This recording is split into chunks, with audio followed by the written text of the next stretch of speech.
Assalamualaikum warahmatullahi wabarakatuh. Waalaikumsalam warahmatullahi wabarakatuh. Berjumpa lagi dengan percakapan pasca observasi bersama saya Kiki Karima Ahmadi, calon penggerak angkatan 11 dari SDN Bukit.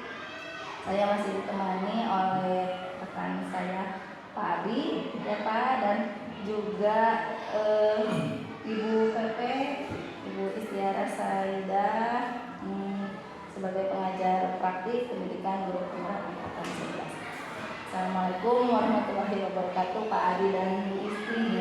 Bagaimana kabarnya hari ini? Alhamdulillah. Alhamdulillah baik ya. Baik, kita mulai ya Pak Adi ya untuk kegiatan pasca observasi ini. Ini Pak Adi, untuk kegiatan ini ada tujuannya. Pada kegiatan pasca observasi ini saya ingin mengajak Bapak ngobrol banyak hal, terkhusus pada kegiatan yang sudah dilaksanakan pada observasi kemarin ya. Jadi sebelum saya sampaikan beberapa catatan yang sudah saya catat, ada beberapa hal yang ingin saya tanyakan sama Pak Adi ya. Boleh ya Pak Adi ya? Ya boleh, silakan. Gini Pak Adi, bagaimana perasaan Pak Adi setelah melaksanakan kegiatan pembelajaran tadi? Perasaan saya alhamdulillah sedikit puas ya, karena ada beberapa hal yang belum sempurna. Jadi menurut saya ya segitu juga berusaha, tapi masih ada sedikit belum puas. Ya, baik Pak Adi. Bagaimana perasaannya ketika melaksanakan kegiatan belajar mengajar dengan adanya kehadiran saya itu selaku yang mengamati gitu Pak Adi? Gimana tuh perasaannya?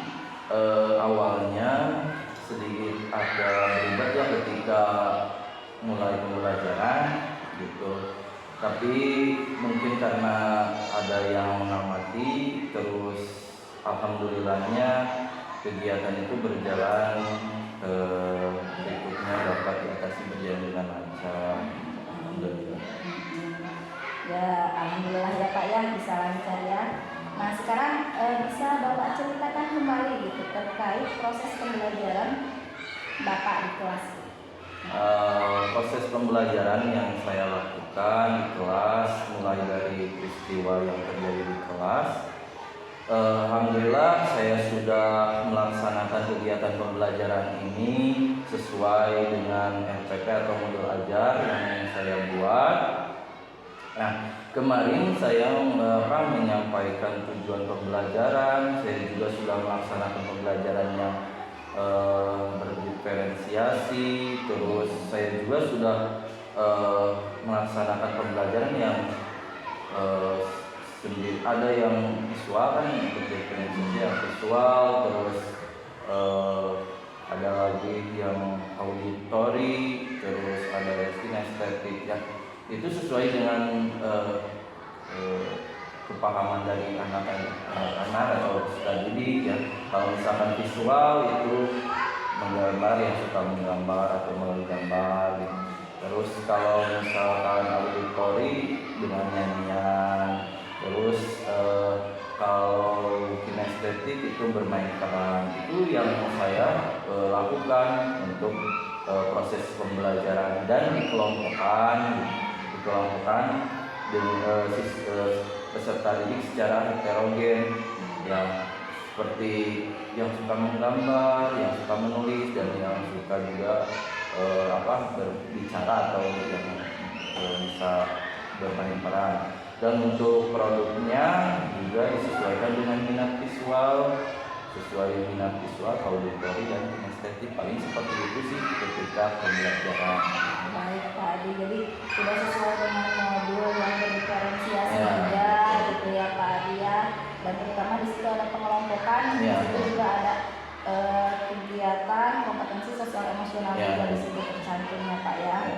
Nah untuk model pembelajarannya Pak sudah terlaksana apa bagaimana menurut Pak? Kalau menurut saya ya alhamdulillah sudah ya Bu ya, sudah sesuai dengan singkat pada model pembelajaran PPL. Nah, semua sudah terlampaui dan siswa juga mengikuti pembelajaran dengan bahagia, senang gitu. Ya biasa Pak Adi ya, memang tujuannya supaya anak belajar dengan bahagia ya Pak Adi ya. Baik Pak Adi, dicatatkan juga sudah sesuai, dan yang disampaikan Pak Adi pada kegiatan praobservasi juga sudah sesuai dengan tujuannya dan sudah nampak semuanya. Terkhusus pada sintaks pada model PBL itu sendiri, siswa udah mulai diajak berdiskusi bersama, lalu presentasi juga ya Pak ya, dan kemudian melakukan evaluasi juga. Nah, untuk pertanyaan selanjutnya nih Bapak, terkait hambatan dari proses kegiatan pembelajaran kemarin, apakah ada hambatan yang terjadi? Nah, untuk hambatan mungkin pada persiapannya Bu ya, karena proses pembelajaran agak terburu-buru gitu. Terus untuk mempersiapkan fokus atau proyektor ketika mau terjadi pembelajaran itu ada sedikit lama gitu Bu ya, dan capaiannya jadi kurang maksimal gitu. Jadi itu terkait hambatan terkait Ya, waktu ya Pak Adi ya. Jadi waktunya sedikit berbuang. Nah, kira-kira hambatan apa lagi yang berkaitan dengan siswa nih Pak Adi? Mungkin hambatan yang untuk siswa, mereka masih takut berpendapat gitu ya, karena ada guru lain gitu ya ketika anak saling mengamat, mungkin mereka takut sehingga yang menjawabkannya anak itu aja gitu. Terus banyak siswa yang belum aktif gitu, dan hanya beberapa saja yang gitu atau yang mendominasinya gitu. Baik Pak Adi, jadi keaktifan siswa itu kurang menyeluruh gitu ya Pak Adi ya. Itu juga memang sudah saya amati Pak, jadi hanya beberapa siswa itu saja yang mau bertanya bahkan menjawab gitu ya. Kira-kira nih, menurut Pak Adi hambatan itu bisa terjadi, kok bisa gitu terjadi, alasannya apa gitu menurut Pak Adi? Ya mungkin karena saya kurang memaksimalkan ya Bu ya pada anak-anaknya. Saya hanya memberikan batasan siapa yang mau menanya atau menjawab gitu, yang ingin menyampaikan pendapatnya gitu, sehingga yang lain nyaman-nyaman saja gitu. Jadi alasannya pertanyaan yang Pak Adi sampaikan itu sifatnya menawarkan gitu ya. Jadi tadi hambatannya juga sudah disampaikan terkait borosnya waktu pada persiapan untuk fokus, meskipun sudah terang tetap ada kendala gitu ya Pak Adi ya, sehingga membuang waktu, dan keaktifan siswa juga kurang menyeluruh, dan itu didominasi oleh hanya siswa pintar saja menurutnya Pak Adi ya. Nah, terkait hambatan yang terjadi itu, kira-kira solusi apa yang bisa Pak Adi lakukan untuk mengurangi atau meminimalisir atau bahkan menghilangkan hambatan itu? Untuk solusinya Ibu, baik untuk siswa, rencananya untuk mengurangi hambatan tersebut saya akan memberikan kesempatan lebih luas gitu, bagi siswa dengan cara menunjuk langsung kepada siswa tersebut, biar anak-anak atau siswa tersebut belajar menyampaikan berpendapat gitu, atau mungkin dengan memberikan ruang bagi siswa untuk bekerja dalam berkelompok, itu salah satunya, saling membantu dan memberikan umpan balik positif, itu salah satu yang ingin saya kembangkan atau akan lakukan gitu. Terus untuk masalah waktu, insya Allah saya mungkin sebelum masuk atau bel berbunyi, saya ingin minta bantuan ke teman sejawat saya untuk membantu menyiapkan alat pemasangan fokus, jadi waktunya tidak terhambat lagi. Itu paling seperti itu. Baik ya Pak Adi ya. Jadi untuk siswa, Pak Adi akan memberikan kesempatan langsung pada siswa ya, yang Pak Adi tuju untuk merasakan kesempatan yang sama seperti yang lainnya. Dan dan juga berbicara secara individu maupun kelompok gitu ya Pak Adi ya. Dengan begitu siswa tidak hanya belajar secara akademik, tetapi juga mengembangkan empati dan keterampilan sosial di situ ya Pak Adi ya. Dan untuk waktu yang terbuang sebelum bel sudah bisa minta bantuan kepada teman untuk mempersiapkan alat peraga atau fokus ya. Jadi semua sudah ready gitu ya Pak Adi ya. Baik Pak, karena Pak Adi sudah menyampaikan beberapa solusi. Nah, kira-kira kapan Bapak rencananya mulai action memperbaiki hambatan yang sudah terjadi sebelumnya? Nah, rencananya pada pertemuan berikutnya sudah bisa saya terapkan dari hasil evaluasi pada pertemuan kemarin. Oke, sangat luar biasa ya Pak Adi. Melalui catatan dari kegiatan kemarin sudah sesuai dengan kegiatan praobservasi yang kita lakukan.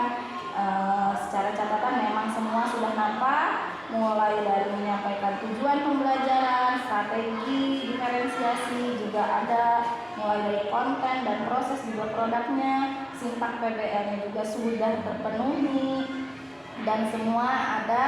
Cuma memang ada beberapa hambatan yang tadi Pak Adi sampaikan seperti halnya didominasi oleh siswa itu saja. Dan juga saya juga melihat ada waktu yang sedikit terkuras untuk persiapan ya Pak Adi ya. Nah, terkait hambatan yang disampaikan juga sudah sangat bagus sekali penyampaiannya sesuai dengan yang saya catat, dan untuk solusi yang disampaikan juga sudah bagus dan luar biasa.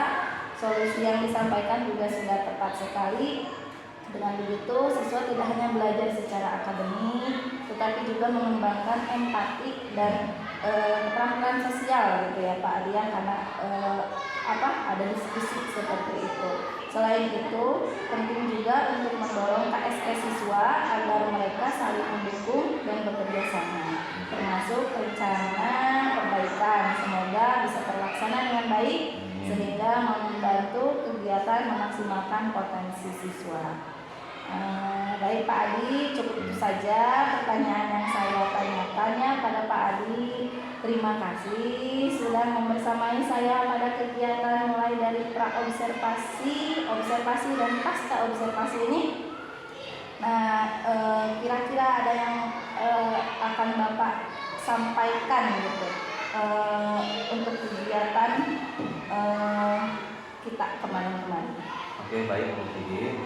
Terima kasih kembali pada kegiatan seperti ini. Saya merasa lebih terbuka gitu, percaya diri dan harapan karena memiliki rencana yang lebih jelas untuk kedepannya.